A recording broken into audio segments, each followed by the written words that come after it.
Welcome to the Real Estate Syndication Show. Whether you are a seasoned investor or building a new real estate business, this is the show for you. Whitney Sewell talks to top experts in the business. Our goal is to help you master real estate syndication. And now your host, Whitney Sewell. With the market, like everybody says, we're expecting some type of downturn. How do you prepare, as an operator, as somebody that's buying, large deals, how are you prepared for this market correction? Okay, fabulous. Like the one we are buying, that 52 million we just bought, because we already had gone through the financials and then we knew we are buying at a 6.10 cap. The area called for 5.75 cap, by the way. So there is a big equity gain right there when we bought it. The big thing also is then the business plan. We knew that when the loss of lease, what the residents are paying at the current time, and what's the market, potential or the rent for similar product and everything, amenities and all. Ours are even more amenities than the other people. So we have $100 in the classic units, almost $200 raise that we'll do as the leases expire. So that is the big, like $6 to $7 million increase in value of the property in next 1 year. So that's a given, because that is the loss of lease for the people, affordability, which they'll be able to still stay at the community and pay higher rents. So you got to mitigate your risks. I call it mitigation, with the downturn coming. And again, it's not going to be that huge. See, that when people think about downturn, they think about everything is going to fall apart in all over USA. That's not true.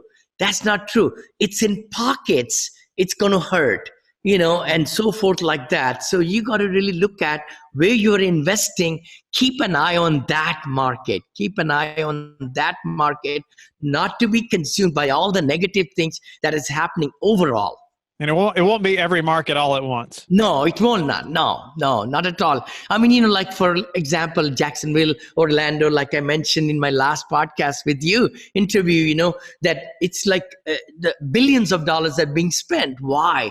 Because more jobs are already coming to the Orlando area and so forth like that. I'm kind of giving up my, secrets, but that's okay. I want everybody to be successful. That's the name of the game. We are in a bigger market, pretty big market now, 300, 400 units. But my, students are in the 15, 20, 30, 100, 150 units. So it's a big pie for everybody. But the thing is, when I went there, Whitney, oh my gosh, cranes all over. That's like a dream for just like Frisco. I went there to Frisco with my attorney, Milton Colgrove, 3 years back, maybe, or 4 years back. And look what has happened north of Dallas. That was the candy to me. I mean, hotels starting, the restaurants opening every week, when the Starbucks are opening, and the big box offices are coming, all that, so something is up the sleeve, over there.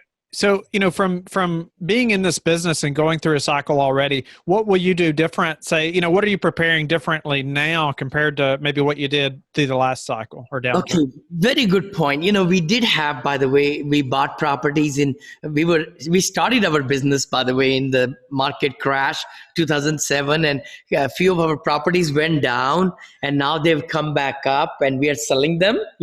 So I've seen the whole cycle of 7 years. It took us to go from 98% occupancy to 62% occupancy, where we couldn't give, we had returned, actually we refinanced the loans on those two properties, and then we paid back already our investors. So they were okay with that, but we didn't give them cash flow in the downturn, Whitney, but now we sold them at the high, like one Cornerstone Village. We just did the numbers, 40% IRR for 6 years. And that was in the downturn, by the way. It went down with the oil price going down in Midland. That's it. If anybody wants to check me out, that's Cornerstone, 120 units. We were giving $45,000 per month.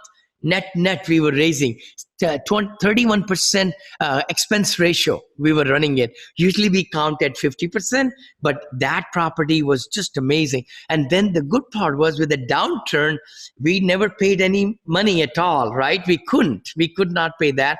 But then investors were happy because we had nothing in that thing, right?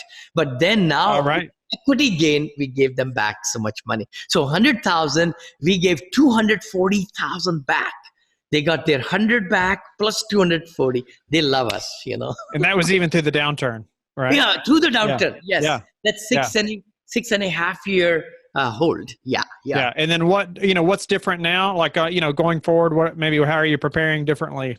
Oh my gosh, I would say that we are buying, definitely we are doing pressure test, we call it, right? So we are done the pressure tests of high cap rate, first of all. So with the Bentley deal that we just closed, right, that is going to be at a higher cap rate. We are already saying not lower. Some people like to lower the cap rate to make their equity gain larger so that they can average it out for the investors. Ours is the reverse case because we knew that it's going to be coming next year. So we are actually putting higher number for the cap rate so that the appreciation is not as much. Of course, in 5 years for Bentley or 4 years, market would have rebounded. It just goes down and then it starts going back up. We don't see that happening in the Orlando market, but if it does, we'll still be okay. Yeah. And what any kind of reserves that, like you say, okay, we're going to have this reserve bucket just in case it's worse than we expect. Definitely. And we raised like almost 1.2 million. We were thinking about 850, but we had so many people wanting to go into it. So we just put in our PPM 20 million raise. We only needed 16. And, so we were able to raise more than what we needed. So that was great. Yeah. Wow. Yeah. So any other ways, or that we can see like the market changing ahead of time, Vinney, maybe some key indicators that you watch for. I know you talked about like interest rates, anything else. I would say definitely stock market is a good indicator because stock market is always 6 months in advance. If you think that, what is happening today, it's the market movers, we call it, right? We are very small people, right? We just invest here, there. We already have heard the news, but the market movers are the ones who plan ahead. So that's where we need to be thinking about, keeping an eye, and also the economic report of the area, the Chamber of Commerce, the local government, the jobs. You got to keep an eye, and also when you see little bit, very good point what you just asked me. This is amazing because in Texas we are seeing in certain cities the less traffic. When there is less traffic coming to the property, when you're having some difficulty in asking the people to decide on it, and when you're thinking that, my gosh, I have to give some concessions or some specials, that is the time you got to rethink and look at it. What's happening to the approximate in the vicinity of your community? What are other people facing too? So you got to catch that a little bit quicker, right? And that's where you will be seeing that, if that is happening, you should start digging into more reports and more reports. Yeah. Are you, do you all like secret shop other operators' properties at all? I mean, just to figure out what they're renting for or vacancy? Totally. Every month, bud. Yes. It's called market rent study. Our community manager is supposed to do it, and it's all documented. And we keep that, archive those, every month on the month. We like to make sure. Also, there are a lot of great Inodo, other ones. What's the other one? Real Page reports. We have Co-Star reports. So they also do quite a good job in giving us all these great market comparison reports, right? So that's important. And we do secret shop. We love our community managers, other people. Many times when you're there, you already know the other managers too. So they call us, our property manager, and then most of the people, I think they fudge it. you Yeah. know, they don't want to look that bad. So that's, I've seen that happen. But I think it's good to really know what the competition is doing. For Sure. sure. Yeah, that makes a big difference in our advertising. Our doing apartments.com is amazing source where I think I'm told 87% of the people, when they're looking for an apartment, when they Google it, apartments.com comes first. So that's a great way to do it. Craigslist and other places, as your audience probably knows. Yeah. Yeah. And so, but what's changed for you, say, pre-COVID-19 to now? Yeah, so we actually started 6 months before COVID hit, and I had no idea it was coming. No one did. Clearly, I mean, those of us in the space of real estate and economists and financiers, that they all knew, we all knew, there's probably a recession coming because we were over a decade into a bull market, into a growth cycle. And if you study history, you know that cycle is going to end. It's just, it has to happen. Something has to give. No one out there knew that COVID-19 was going to hit. I certainly didn't. I don't know that crystal ball. If you know anyone that does, I would love to meet them. But we didn't know that. So what we had started, though, was we started deliberately shifting strategically within our business, preparing to pull a figurative lever. Like, we're going to basically pull a lever and say, you know what? If this comes, let's be ready. We're going to go and lean harder into certain asset types. And so we're only going to work with a select few partners, and we're not going to say yes to working with everybody. And we are going to be selective about who we work with and the asset types we go into. So we started saying no more often to deals. We started saying no more often to sponsors. We went harder into a couple of places that we're already fond of, and we've done deals. So we looked at things like self-storage. Multifamily has been and will continue to be a primary focus for us. But we also started looking into self-storage. We also started looking into mobile home parks. And we've done that really, sparingly over the past 3 years. But now we're going heavier into it because there's certain things that just align very well within that space, within those asset classes. So that's the kind of stuff that, gearing up for pre and post COVID, we were planning for. I don't know what's going to happen 6 months from now. I don't claim to have any answers. I will say, though, out of all the opinions that are flying around out there, Whitney, it's amazing how the doom and gloom, I'd say fortune tellers that were saying that by now, while we're sitting here in June 1st, we were expecting to see like rent collections from multifamily bottom out by now. I think nationally we almost saw not only flat, but depending on A class, B class, C class, we're actually seeing it up a little bit. So it's not necessary for people to go out, I think, and be so darn doom and gloom about things. We're just taking the data as it comes in, making thoughtful business assumption decisions. And I will say this, we have done one deal to date this year. And that one deal had on paper really strong counter-cyclical, I would say, recession resilience baked into it in the numbers, like a really great break-even occupancy, meaning the thing could be half full. The apartment could literally be half full and still profitable. So those are the types of things that we look for. And I think pre and post COVID, or more like pre-recession and then mid-recession. And by the way, we're not post-COVID. We're in this thing. We're in this thing for a while, in my humble opinion. So I don't want to insinuate that we're actually done with it. There's still people out there going through hardship right now, and that's a fact. So those are some of the things that I would say have shifted for us and we're focusing on now. Nice. So maybe highlight just a few things, and we're almost out of time, but highlight just a few things of an example of an attractive deal for you, and you can say pre-COVID or now, either one, or maybe it's always the same, but give us a few details of that attractive deal to your team. Yeah, so a couple things. On the who, I already went into this a bit, but I would just say looking for people that have done it before, ideally in a specific market, and they've done it buying they've run that business plan and strategy before. For example, if it's their first time doing a value add, they're buying that asset, they're improving that asset, and they're doing it with a class, B class, C class multifamily property.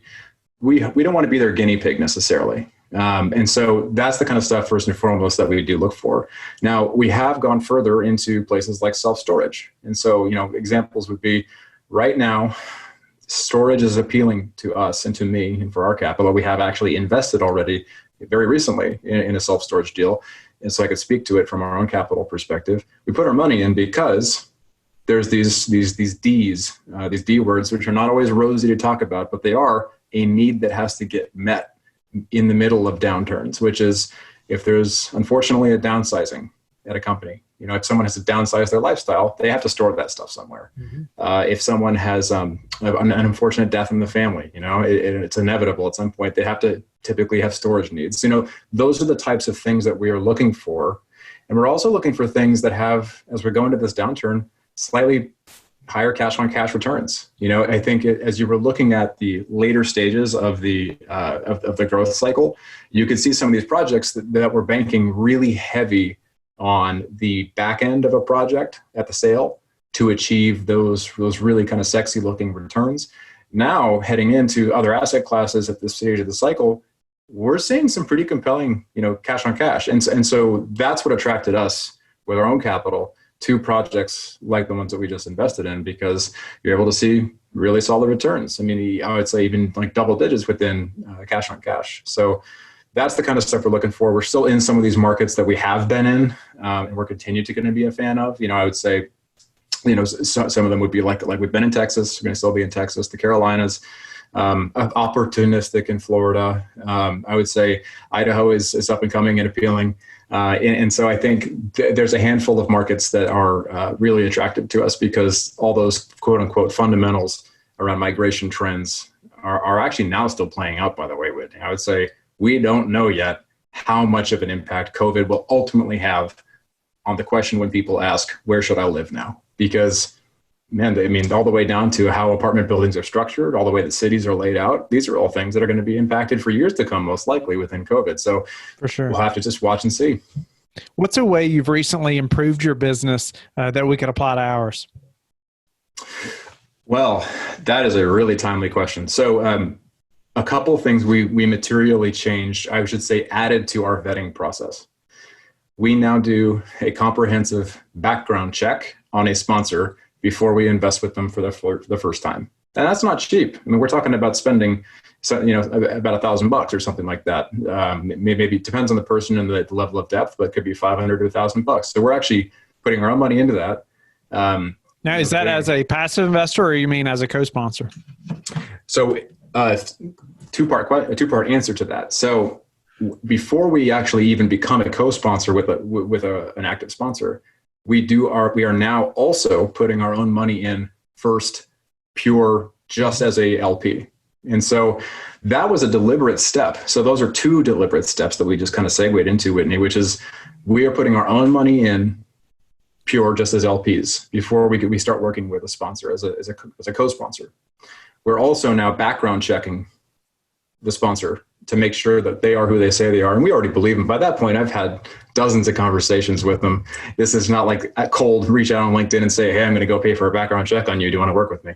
That would be quite creepy. And so instead, what we did was put those two processes in place more recently. And there's a couple other things that we're now doing because it is harder to get on a plane. There are really, really great services you can do to go and, do due diligence and inspections physically in person if I can't necessarily get on a plane the way that I typically do to go and look at a property firsthand myself, which is usually part of our standard process too. So those are a couple of things that we've now done because you got to get rigorous, and there's lots and lots of people doing this stuff for the first time. There's lots of sponsors that are enthusiastic, highly capable people, but they're newer in the game.